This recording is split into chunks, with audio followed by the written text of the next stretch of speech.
बिस्मिल्लाहिर्रहमानिर्रहीम। अस्सलाम वालेकुम। कैसे हैं जी आप सब? उम्मीद है कि आप सब ठीक होंगे और अल्लाह ताला से दुआ भी है कि आप सब जो भी जहाँ से भी मुझे देख रहा है सुन रहा है तो अल्लाह ताला उसको अपने हिफ्ज़-ओ-मान में रखे, उसकी हर मुश्किल आसान करे। तो इस दुआ के साथ हम शुरू करते हैं आज का व्लॉग।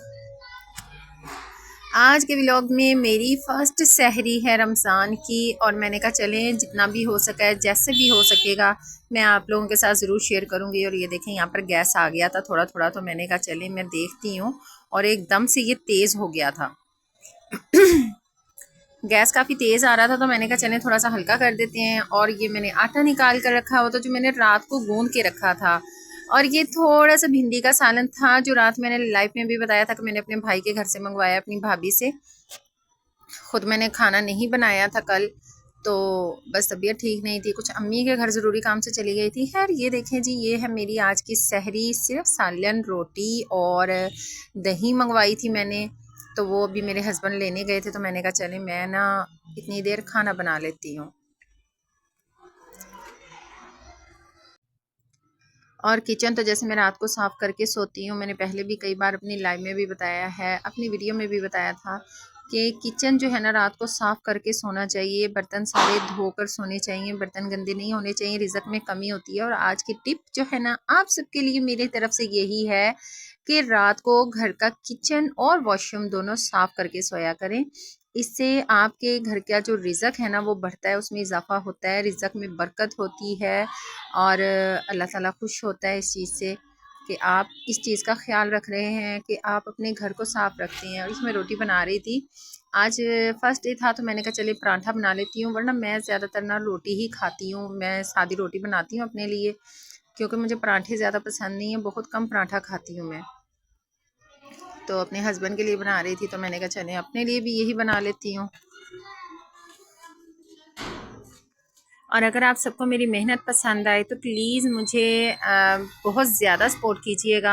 आप सबसे मेरी यही रिक्वेस्ट है कि आप सब जो है ना मेरी वीडियो को फुल वॉच किया करें और लाइक और कमेंट ज़रूर किया करें, क्योंकि आपके लाइक करने से तो रीच अच्छी होती है, लेकिन आपके कमेंट करने से जो है ना हम लोगों को हौसला होता है। जितने भी क्रिएटर्स होते हैं ना, जितने भी छोटे यूट्यूबर्स होते हैं, उनको बहुत हौसला होता है, बहुत हिम्मत मिलती है, वो और हिम्मत से आगे बढ़ पाते हैं कि किसी ने हमें अप्रिशिएट किया है, हमारी मेहनत को अप्रिशिएट किया है। और ये मैं खा रही थी मुरब्बा। सुबह सुबह मैं दूध और मुरब्बा थोड़ा सा लेती हूँ और अपने बच्चों को भी देती हूँ। आप लोग भी ये यूज़ ज़रूर किया करें, इससे मैदा भी ठीक रहता है, इससे आपका हाजमा दुरुस्त रहता है। तो आप लोग भी कोशिश किया करें कि जो यानी कि पेट में दर्द वगैरह होता है वो नहीं होती इससे मुरब्बा खाने से। यानी कि सेब का मुरब्बा, बाकी मुरब्बे की बात नहीं कर रही हूँ, और भी बहुत तरह के मुरब्बे होते हैं, लेकिन मैं सेब के मुरब्बे की बात कर रही हूँ कि अगर आप ये खाएंगे ना और इसके साथ थोड़ा सा नीम गर्म दूध ले लें, चाहे 1 कप ले लें, उससे आपकी सेहत अच्छी होती है, आपका हाजमा ठीक होता है, आपके पेट में दर्द वगैरह नहीं होती है। तो ख़ास तौर पे मैं अपने बच्चों को ज़रूर देती हूँ सुबह नाश्ते के बीच। तो अब जी इस बात को यहीं ख़त्म करते हैं, तो मैं आती हूँ अपनी सहरी की तरफ।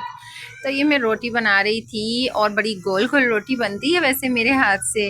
मैं खुद भी बाज़ों का ना बड़ा खुश होती हूँ अपने हाथ की बनी हुई रोटी देखकर। अपने कामों को देखकर कभी कभी खुश खुश हो जाना चाहिए खुद भी। ये ज़रूरी नहीं होता है कि कोई और ही तारीफ़ करे, मैं तो भाई अपनी खुद तारीफ़ कर लेती हूँ अगर मुझे खुश होना हो तो, क्योंकि हमारे हर काम में कोई ना कोई कीड़ा निकालने वाले ज़रूर होते हैं। और मेरी ज़िंदगी में ऐसे बहुत से लोग हैं जो मेरे कामों में बहुत कीड़े निकालते हैं। मैं यहाँ बात नहीं करना चाहती, लेकिन एक सिर्फ बात कर रही हूँ कि हर किसी की ज़िंदगी में ये सब होता है कि आप कितना भी अच्छा कर लें, कितना भी अच्छा काम कर लें, आप में से कोई ना कोई कहीं ना कहीं कीड़ा ज़रूर निकालता है, और मुझ में कमियाँ बहुत निकाली जाती हैं। और यहाँ पर जी मैं एक नात पढ़ रही थी, तो अगर अच्छी लगे तो प्लीज़ अप्रिशिएट ज़रूर करना, क्योंकि मैं नाश्ता बनाते हुए सहरी में नाते पढ़ती हूँ। करम मांगती हूँ, अता मांगती हूँ, इलाही मैं तुझे से दुआ मांगती हूँ। दिला दे इलाही रहीमी का सदका, अता कर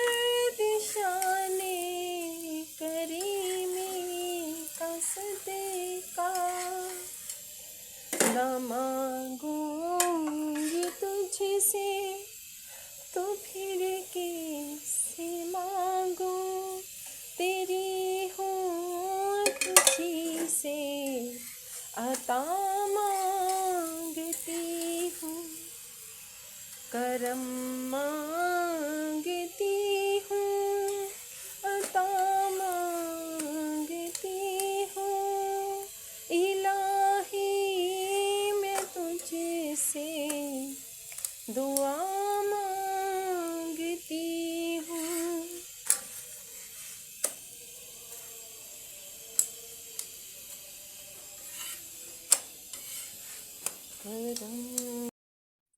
तो ये जी यहाँ पे मैं नात पढ़ रही थी, तो आई होप कि आपको पसंद आएगी, क्योंकि मेरी ये आदत है हमेशा से। कहते हैं ना कि जो जैसा होता है वो वैसा ही दिखता है और वैसा ही नज़र आता है। मैं ऐसी ही हूँ, मुझे पूरी नात ना भी आए ना तो मैं साथ साथ पढ़ती रहती हूँ, क्योंकि मौलवी साहब है ना हमारे यहाँ पे, हमारे घर के सामने मस्जिद है, उसके बाद हमारे घर के आगे थोड़ा सा आगे जाके वहाँ पे भी मस्जिद है। लेकिन ये है कि ये जो हमारे घर के सामने मस्जिद है ना, ये वहाबियों की है, ये लोग नात वगैरह नहीं पढ़ते। लेकिन वो जो आगे वाली मस्जिद है ना, वहाँ पर नातें पढ़ी जाती हैं, तकरीबन 1.5-2 घंटे वहाँ पर नात ही पढ़ी जाती है, कोई ना कोई जिक्र होता रहता है, यानी कि अच्छा लगता है। सुबह सुबह सहरी के टाइम जब आप नातें सुनते हों, जिक्र सुनते हों, आपको अल्लाह अल्लाह सुनाई पड़े हर तरफ से, तो बहुत अच्छा लगता है और पता चलता है कि भाई सहरी का टाइम है, कुछ हम नेक काम कर रहे हैं, कुछ अच्छा काम करने की कोशिश कर रहे हैं, ये होता है। अगर चुप करके बैठे रहें तो यकीन करें मुझे तो नींद आने लग जाती है।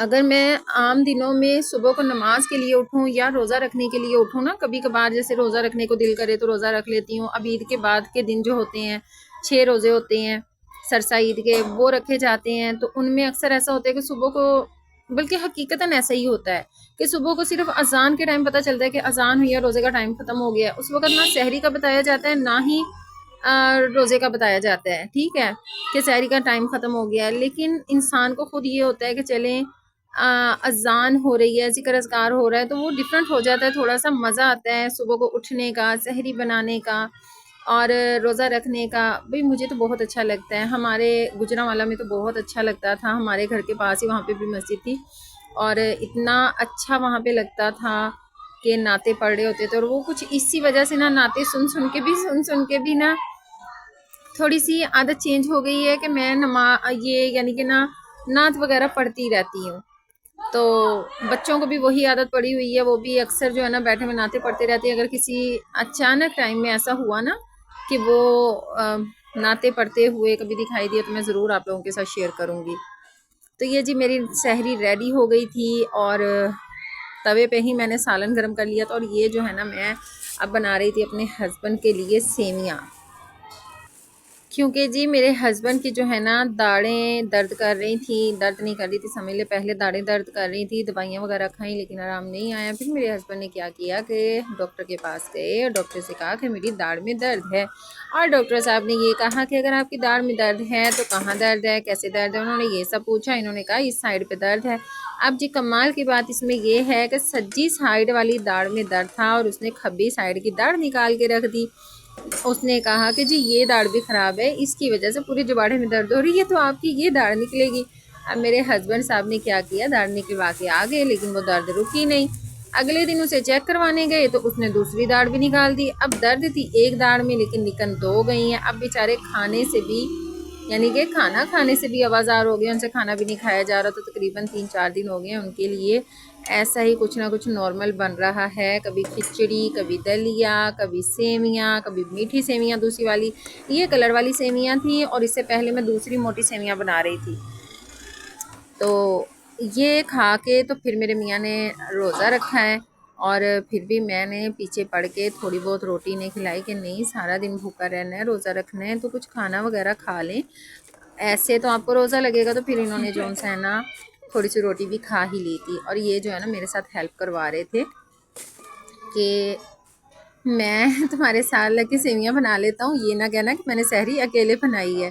तो हम लोग ऐसे ही हंसते खेलते अपनी सहरी रेडी कर लेते हैं।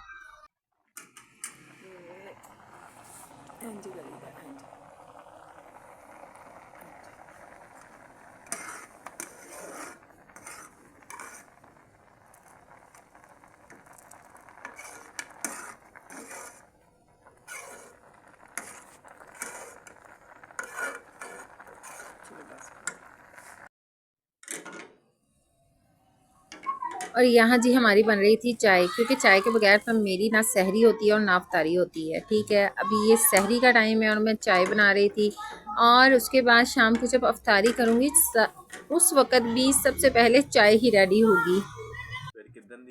और ये जी हमारा सहरी का नाश्ता था जो हमने खाया। ये बाज़ार से चने मंगवाए थे, मीठी सेवियाँ बनाई थी और दही मंगवाई थी मैंने, और मेरी चाय जो है ना सामने टेबल पे पड़ी हुई थी, क्योंकि मेरे हस्बैंड जी ने ये खानी थी दही और मैंने पीनी थी चाय, इसलिए मैंने 1 कप चाय बनाया था और दही उन्होंने खानी होती, क्योंकि मैं सुबह को दही नहीं खाती।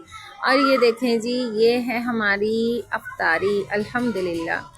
सिर्फ मैंने पकोड़े बनाए थे, थोड़े से केले थे और मैंने खजूरें लेकर आई थी, तो वही बस रखी थी। और इससे बाद की जो वीडियो है ना वो सबसे ज़्यादा मज़े की है, तो प्लीज़ स्किप मत करना, क्योंकि सही मज़ा तो अभी आएगा, क्योंकि इस वक्त जो है ना मेरे हस्बैंड जी जो है ना मेरी हेल्प कर रहे थे। और मेरी दुआ है कि हर मियाँ बीवी ऐसे ही रहें जैसे हम रहते हैं। ये बर्तन धो रही है मेरी वाइफ, अभी इफ्तारी के बाद नमाज पढ़ी है, नमाज पढ़ते ही बर्तन धोने लगी मेरी वाइफ। अभी चूल्हा साफ होने वाला है।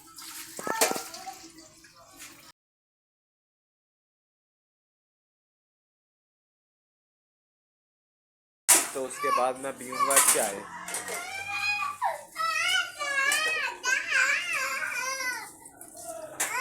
फरहान क्या कर रहे हो? हैं? ये क्या कर रहे हो? चलो ये खलारा इकट्ठा करो। ये है जी छोटे छोटे नोट नकली लेके आए हैं मेरे बच्चे, और ये इनके खलारे नहीं ख़त्म हो रहे। ये जगह जगह पे ये ऐसे बिखेरते हैं और बाद में इकट्ठे करते हैं। चलो इकट्ठे करो फरहान, ये सारे इकट्ठे कर दो यहाँ से। खुद ही इकट्ठे करो, हाथ में अपने में इकट्ठे करो। और ये मैंने बच्चों को देने लगाया है, मटर निकाल रहे हैं। ये सारे का निकालने हैं। आज भी पकेंगे आलू मटर और कल पकेंगे मटरों वाले चावल। ठीक है, ये देखें जी मेरी वाइफ ने बर्तन धो लीजिए हैं। इसके बाद अब चूल्हा साफ होएगा और ये मैं बनाने लगा हूँ चाय।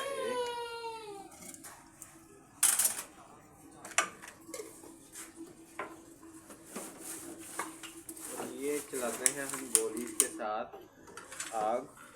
इधर नहीं आ रहा तो हमें इधर चलाना पड़ता है। नहीं चल रहा।